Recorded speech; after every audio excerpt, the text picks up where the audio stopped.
இன்றைக்கி ஹெல்த்தியான குழந்தைகளுக்கு பிடிச்ச மாதிரி பிரேக்ஃபாஸ்ட் ஆர் டின்னர் ரெசிபி தான் நம்ம செய்ய போகிறோம். அதுக்கு வந்து இந்த மில்லட்டு கம்பு சேவை வந்து நம்ம எடுத்துக்கலாம் ஒரு பாக்கெட்டு. அதுக்கு தேவையான அளவு தண்ணி ஊற்றி உப்பு போட்டுருக்குறேன்.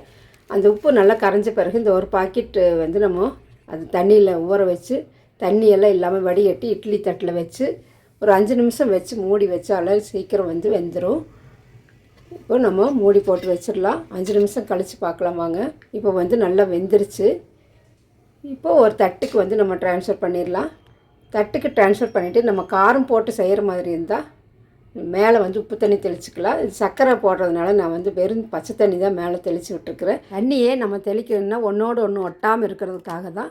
இப்போ வந்து நம்மளுக்கு தேவையான அளவு சர்க்கரை சேர்த்திட்டு பால் வந்து ஒரு டம்ளர் நல்லா காய்ச்சி ஆற வச்ச பால் ஊற்றி நல்லா மிக்ஸ் பண்ணிவிட்டு ஒரு 2 நிமிஷம் வச்சு குழந்தைகளுக்கு கொடுத்தா ரொம்ப ஹெல்த்தியான breakfast R dinner recipe ready.